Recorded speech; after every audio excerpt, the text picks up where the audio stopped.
오늘은 마지막 주일이고 무슨 찬양을 틀어야 될까 하고 고민을 하다가 마침 오늘 그레이스가 온다는 소식을 듣고 오늘은 어메이징 그레이스를 우리 함께 찬양으로 들어야 되겠다. 아주 좋은 아이디어가 떠올랐어요.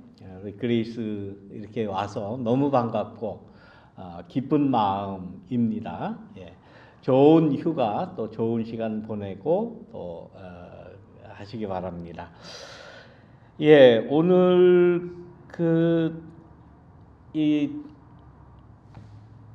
이 말씀 나눔을 무슨 말씀을 드려야 될까 참 오늘 같이 이렇게 고민이 많이 된 때가 없어요.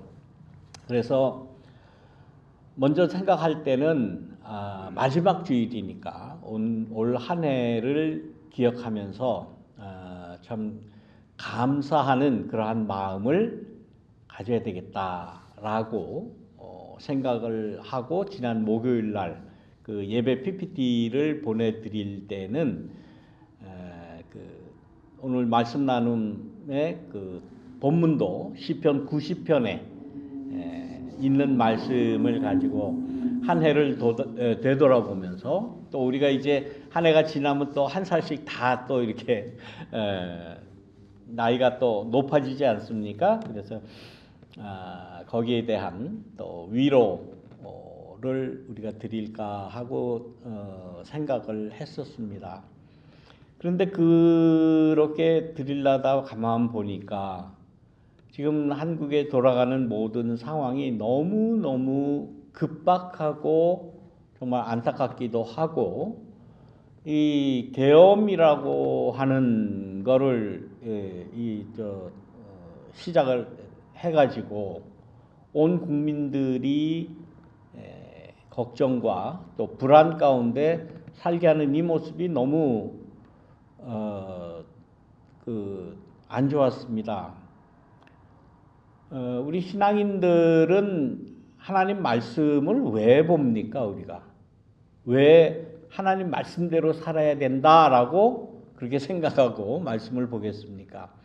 결국은 우리의 삶을, 우리의 생활을 어떻게 내가 책임적으로 살아가느냐 하는 것이 우리 신앙인들의 그 가장 중요한 문제가 아니겠습니까? 늘 말씀드리지만 내가 구원받기 위해서 예수 믿고 신앙생활한다. 그거는 옳은 말이긴 하지만 정답은 될 수가 없어요. 한 반 정도 맞는다고 그렇게 해야 될까요? 그것만은 아닙니다. 구원받는다라는 것도 또 생각해 보면 여러 가지 구원이 있을 수가 있어요. 우리는 구원 그러면 이제 죽어서 이제 천당 가는 거 그것만 생각하는 경우가 아주 너무 나이브한 생각이죠. 그것만이 구원이 아니죠. 우리의 삶을 어떻게 가치 있게 사느냐, 어떻게 책임적으로 사느냐, 어떻게 우리의 삶을 정말 내가 주도적으로 이끌어가느냐 하는 것이 신앙생활의 가장 중요한 그러한 내용이 아니겠습니까? 그렇게 살아가야 그렇게 책임있게 주도적으로 자유인으로 살아가는 것이 구원이고 그런 구원의 삶을 살아야 죽어서도 구원을 얻는 거예요. 죽어서도 천당 가는 거예요. 그런 생각을 하다가 보니까 사실 그 시편 90편에 있는 그 말씀, 이게 먼저 보내드린 그 예배 그 PPT에 있는 그 말씀은 사실 우리 그 미국 장로교 성서 주기표에 나와 있는 말씀은 아니에요. 그것은 그냥 사람의 생명이 70이요 강건하면 80이네 그 말씀을 가지고 좀 그냥 마일드하게 위로를 드릴까 했는데 그거 가지고는 안 될 것 같아요. 우리의 삶이 너무나 급박하고 그래서 오늘 성서 주기표를 보니까 반드시 봐야 하는 그런 말씀 가운데 오늘 우리가 읽은 마태복음 2장 13절에서 23절까지 말씀이 오늘 딱 봐야 할 그러한 말씀이에요. 그러니까 이 말씀을 오늘 안 보면 이 말씀은 1년 내내 혹은 2년 내내 볼 기회가 없는 말씀이더라고요. 그래서 오늘 이 말씀을 이거 택하고 이 말씀을 드려야 되겠다라고 생각을 했어요. 그래서 금요일날 그 예배 PPT를 바꾸고 말씀 주제를 바꾼 다음에 보니까 어제 또 우리가 너무나도 충격적으로 받아들이셨을 줄 압니다. 한국에서 비행기 사고가 나서 181명이 타고 있었는데 2명 빼놓고는 나머지는 다 사망했다는 충격적인 보도를 우리가 대했습니다. 2명 살아난 사람은 보니까 맨 비행기 꼬리에 있던 승무원 2명만 살았더라고요. 비행기 다 타보셔서 알지만은 비행기 맨 뒤에 뭐가 있습니까? 화장실이 있어요. 화장실이 있고 그 맨 뒤에 이렇게 주방 같은 데가 있죠. 뭐 밥 나눠주고 음료 나눠주는. 아마 그 승무원들은 거기 있었는가 봐요. 그래서 아마 자세히는 모르지만 제 생각에는 아마 앞에 있는 그 화장실이 이렇게 충격을 방지하는 역할을 하지 않았을까라는 생각을 합니다. 그 승무원들은 거기 뒤에 그 주방에 그 조그만 의자 이렇게 펴놓고 늘 착륙할 때 앉지 않습니까? 그런 생각을 합니다. 늘 우리가 비행기를 뭐 타고 하지만은 정말 탈 때마다 내릴 때마다 긴장을 하고 잘 무사히 착륙을 해야 휴 하는 그런 그 안도를 할 수가 있습니다. 그래서 그런지 옛날에 우리가 이민 올 때 비행기 탈 때는 어떻게 했습니까? 비행기가 딱 이거 랜딩을 아주 잘 이렇게 하면은 그 박수 치고 막 그랬어요. 그때는 잘 도착했다. 그런 기억이 납니다. 뭐 요즘엔 그렇지 않지만 그런데 이렇게 그 비행기 사고가 나고 그러면 걱정이 돼요. 우리 에릭 가족이 지금 비행기 타고 지금 대만 갔죠.台湾갔는데 거기 그러니까 아무튼 뭐 그럴 일은 없겠지만 참 걱정이 된다고요. 그래서 아무튼 무사히 돌아오시라 하는 기도가 절로 납니다. 사실 저희 아들도 지금 한국에 가 있거든요.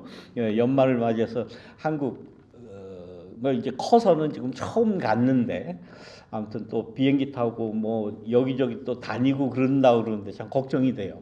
그러면서 기도하는 마음이 생겨납니다. 이렇게 그 어려운 큰 대형 사고를 만날 때마다 정말 그 우리가 산다고 하는 것이 이게 과연 내 뜻대로 되는 게 하나나 있나? 정말 사람 마음대로 되지 않고 언제 무슨 일이 또 우리에게 닥칠지 알 수 없는 그러한 그 불안감, 그러한 것이 우리를 꽉 엄습하는 그런 느낌을 감출 수가 없습니다. 아마 그래서 사람들은 절대자인 하나님께 매달리는지도 모르겠어요. 혹은 그런지도 모르겠습니다. 물론 그런 요소, 인간이 가지고 있는 그 공포, 두려움, 그러한 문제들 때문에 사람들은 아마 신을 생각하지 않았을까, 신을 상정하지 않았을까라는 그러한 그 말들을 많이 합니다. 그러나 우리는 절대적인 하나님의 이 세상을 창조하신 그 하나님을 믿고 우리의 삶의 모든 것을 하나님께서 인도하신다라고 고백하는 그러한 사람들입니다. 그래서 우리 신앙인이라고 그러고 신앙인이라면 우리가 제가 처음 말씀드린 대로 우리의 삶을 어떻게 책임적으로 주도적으로 주권을 가지고 내가 살아가느냐, 내가 혹 이끌어가느냐, 내가 어떻게 역사를 만들어가느냐 하는 것이 우리의 그 제일 큰 그러한 목적이기 때문에 어떤 어려움이 있더라도 어떤 그 불미스러운 괴로운 일이 있더라도 그 일들을 잘 해결해 나갈 수 있는 마음의 의지를 가지는 것이 중요하다라고 생각을 합니다. 그리고 오늘 성서 주기표에 의해서 오늘 그 말씀의 그 제목을 제가 성탄 그 후라고 이렇게 정했습니다. 성탄절 그러면 우리가 추수감사 땡스기빙 그 다음 날로부터 블랙 프라이데이라고 그렇게 이야기하죠.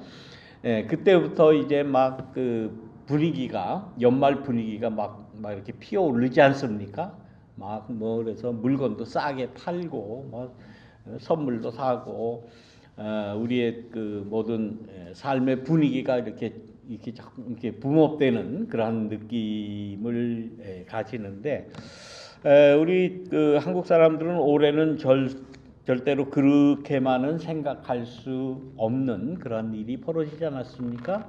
12월 3일인가 그 윤석열이가 계엄을 일으켰어요. 뭐 우리가 한 달 내내 아는 이야기니까 더 말씀드리지는 않겠습니다. 그 불안이 우리에게 얼마나 큽니까?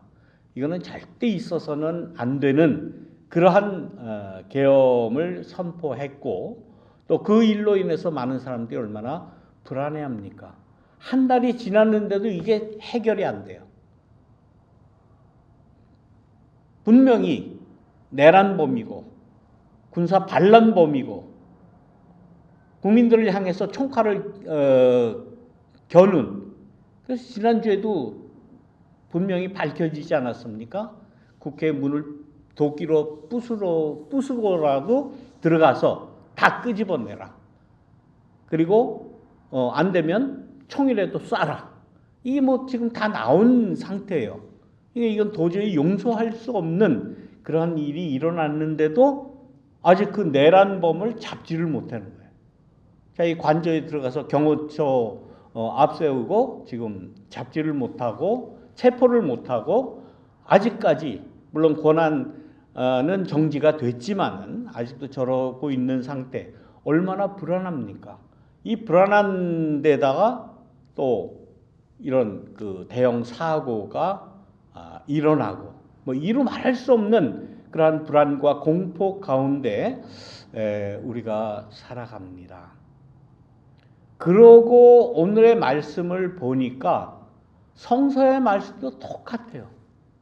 어쩜 그렇게 똑같을 수 있을까? 예수님의 탄생이라고 하는 것은 지난주에 우리가 생각해 봤던 대로 목동들이 찾아가서 베들레헴 말구유에 찾아가서 하늘에는 영광이요 땅에는 평화입니다 라고 하는 그 천사들의 음성을 듣고 얼마나 영광스러운 은혜스러운 그러한 분위기에 쌓였습니까? 그리고 이 소식을 듣는 모든 사람에게 이제는 이스라엘의 하나님의 뜻이 임했다. 평화가 임했다. 우리에게 평화가 주어졌다라고 신앙적으로는 그렇게 받아들이고 생각했을지는 모르지만은 그러나 그때의 권력자인 통치자였던 이 헤롯이라고 하는 이 왕이 이 소식을 듣고는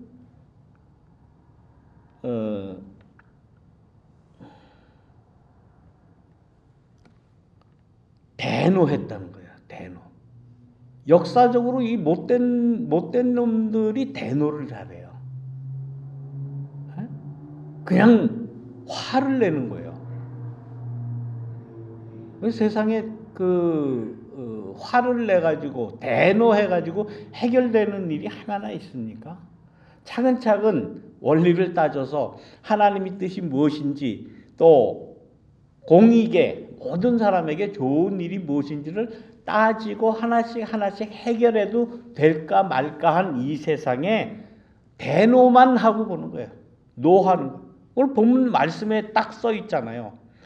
헤롯은 박사들에게 속았다는 것을 알고 몹시 노하였다.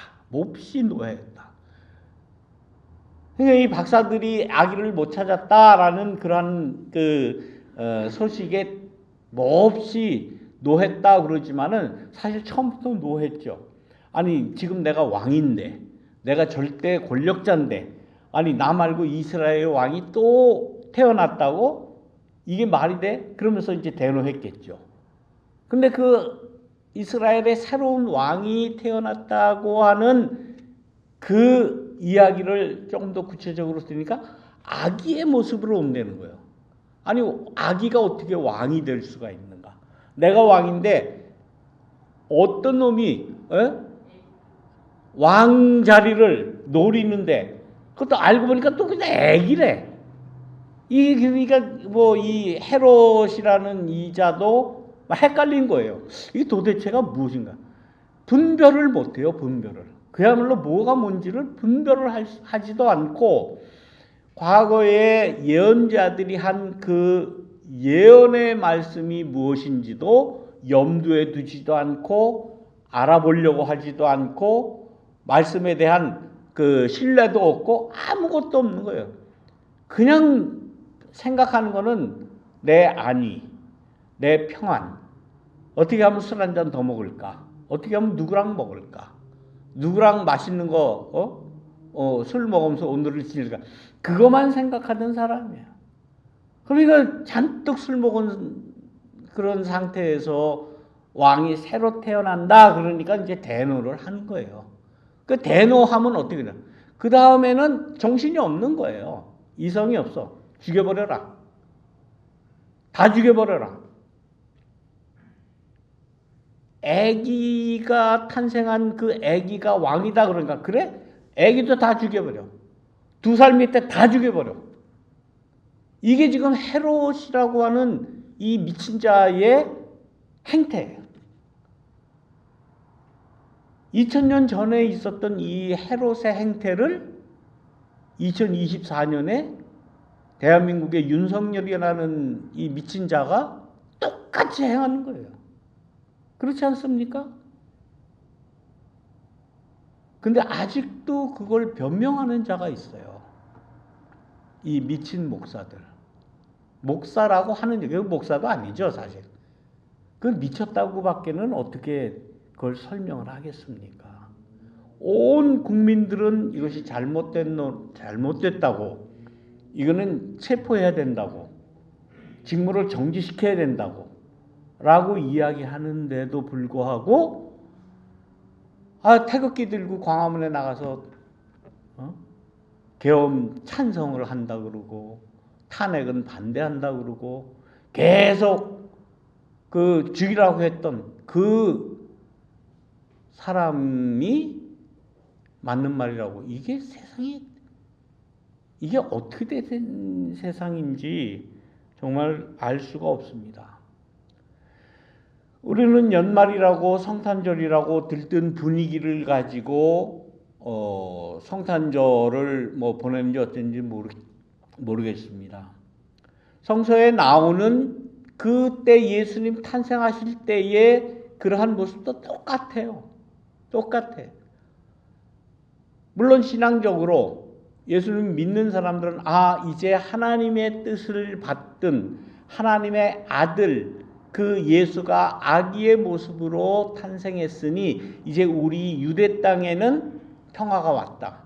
하나님의 뜻이 이루어졌다라고 즐거워하고 기뻐할지 모르지만 그러나 그 땅은 역시 헤롯이라고 하는 이 광인이 미친 자가 통치하는 그러한 형편이었다라는 거예요.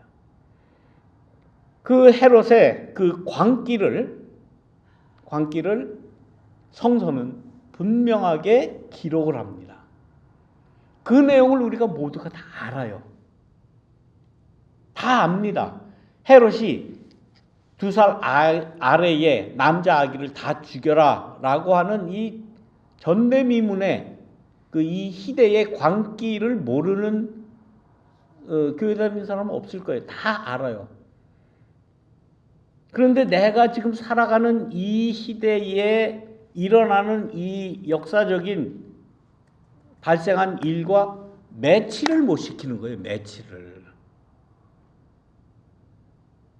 그러면서 그거는 그때 일어나는 일이고 전혀 내 신앙과는 관계없고 내가 구원받는 일에는 전혀 그건 안 보면 되잖아.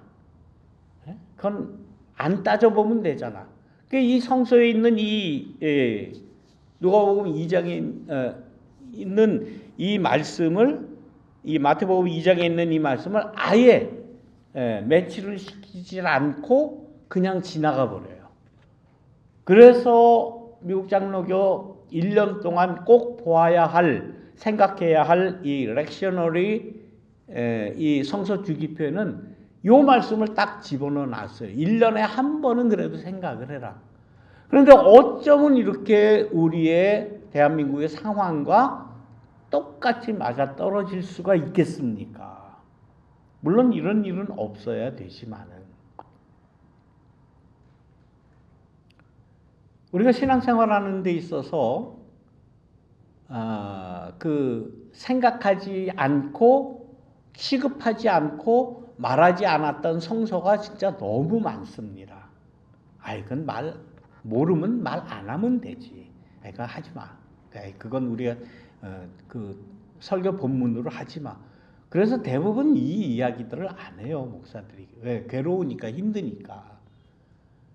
말을 하지 말라라고, 말하지 마, 취급하지 마라고 하는 게 계엄 상태에서는 뭡니까? 언론 통제로 나타나는 거예요.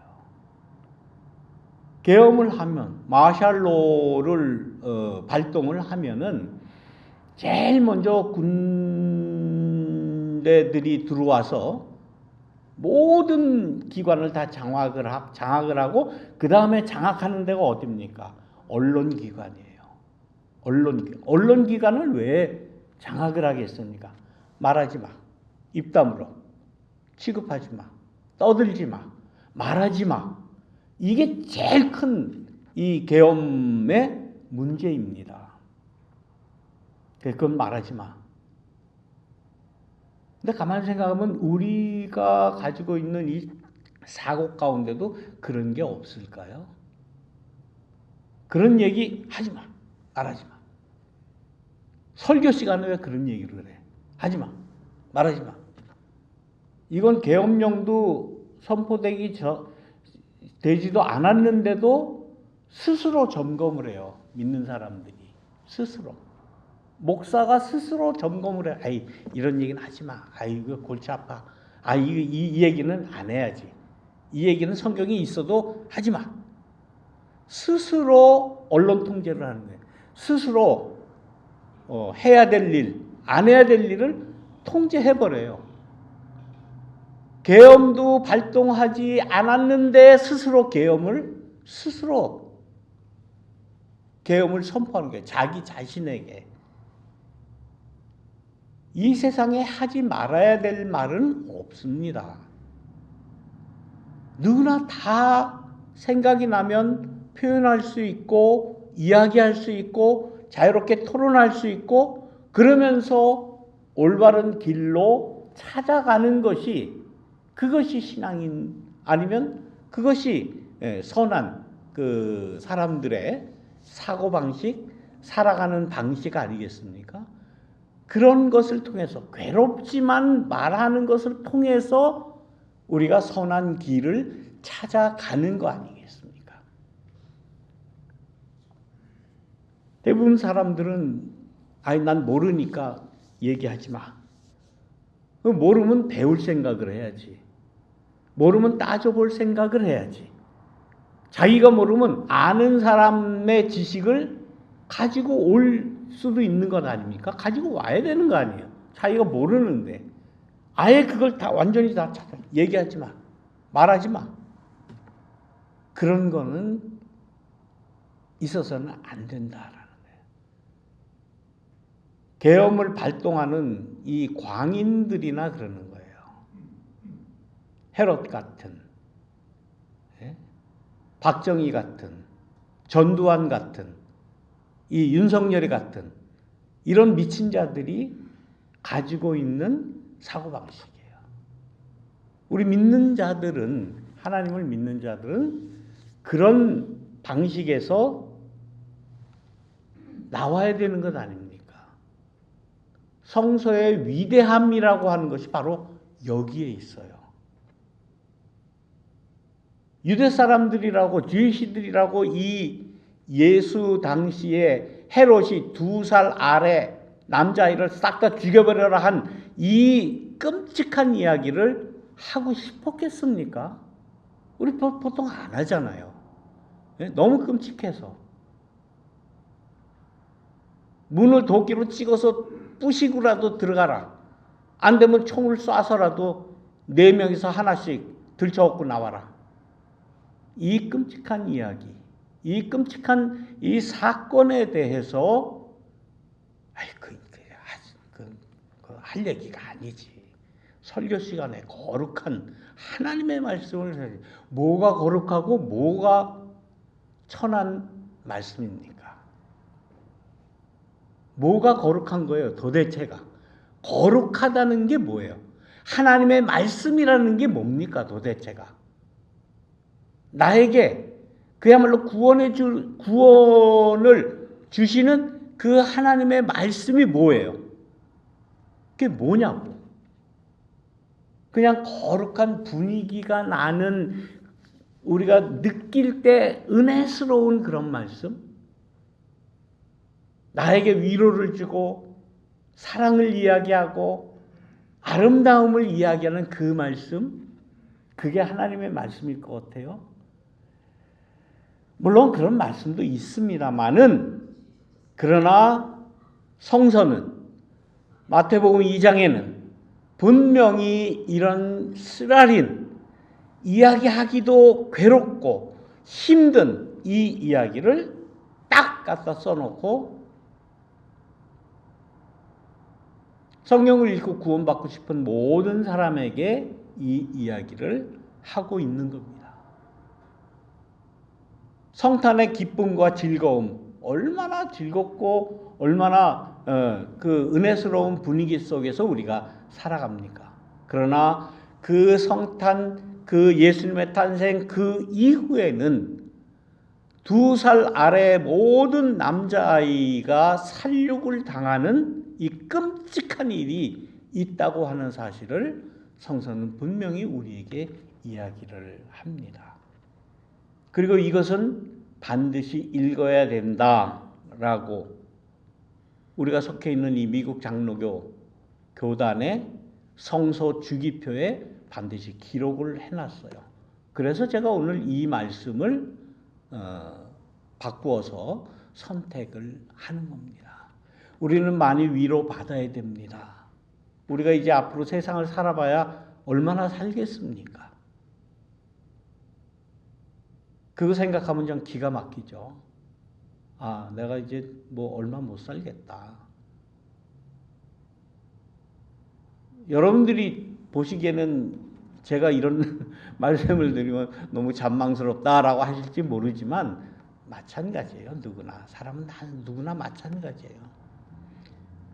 그 제주항공 비행기 탔던 사람은 내가 내일 죽을 수도 있다라는 거 상상을 하고 그 비행기를 탔을까요? 아니에요. 그런 말이 있지 않습니까? 사람 태어나는 건 다 순서가 있지만은 가는 거는 순서가 없다. 죽음 앞에 우리 인간들은 정말 방어 장치가 아무도 없습니다.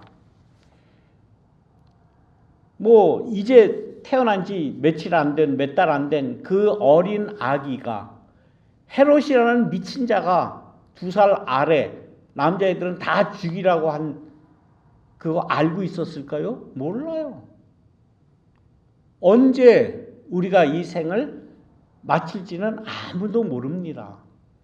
그래서 우리 모두에게는 하나님의 위로가 필요한 거예요. 아기나 청소년이 성인이나 어른이나 노인이나 모두가 다 똑같습니다. 우리에게 다가올 수도 있는 이러한 어려운 일들을 앞에 놓고 내가 어떻게 내 삶을, 내 역사를, 내 일기를 써 내려갈 수 있겠는가라는 이 문제를 놓고 볼 때에 우리는 하나님 앞에 정말로 모든 것을 내어놓고 진정으로 하나님의 뜻이 무엇입니까? 우리가 올바로 사는 일이 무엇입니까? 하나님의 뜻이라는 것이 무엇입니까? 라는 것을 늘 우리는 기억을 해야 된다 하는 그러한 말씀입니다. 나만 구원받으면 된다. 나만 나중에 저 세상 가서 천당 가면 된다. 하늘나라 자리 하나 내가 분양받으면 나는 그걸로 된다. 이 세상이야 썩어지건 매지건 그건 내가 알 바 아니다. 책임적으로 살아야죠. 우리가 살아갈 때 내가 개인이 할 수 있는 거 별로 없어요. 저만 이제 여기서 이렇게 말로만 떠들지 뭐 한국의 계엄이 발포가 되고 저렇게 난리가 나고 뭐 하나 할 수 있는 게 있습니까? 없어요. 뭘 하겠어요, 여기서 사는 사람이. 또 미국 시민권 가지고 사는 사람이. 정치적으로도 현실적으로도 아무 할 것도 없어요. 그러나 우리가 사람이라면 그 역사에 대한 판단은 할 수 있어야지. 신앙적으로 이것이 하나님의 뜻이다. 이것이 옳은 일이다. 이것이 역사를 책임적으로 사는 것이다. 라는 그러한 신앙적인 판단은 내가 할 수 있는 것 아닙니까? 올바른 판단을 할 때에 하나님의 뜻으로 하나님의 말씀으로 올바로 판단을 할 때에 그때에 그것이 구원이에요. 다른 게 구원이 아닙니다. 우리는 오늘 올해 마지막 주일을 맞이하면서 정말 마음이 무겁습니다. 괴롭습니다.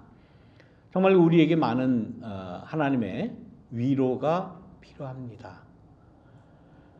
이러한 말씀으로 하나님의 위로가 우리에게 있음을 확신하시기를 바랍니다. 이러한 어려운 가운데서도 헤쳐나가야 할 그 길을 주시고 또 지혜를 주시고 새로운 역사를 하나님이 우리에게 허락하신다 라고 하는 그러한 확신을 가지시기 바랍니다. 이런 의식을 가질 때에 하나님의 구원이 이루어진다 라고 믿으시는 저와 여러분이 되시기를 주님의 이름으로 축원합니다.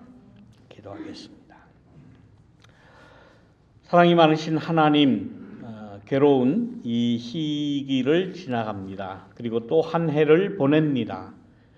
우리의 영혼 속에, 우리의 삶 속에 정말 창조적인 하나님의 역사가 일어날 수 있도록 인도하여 주옵소서.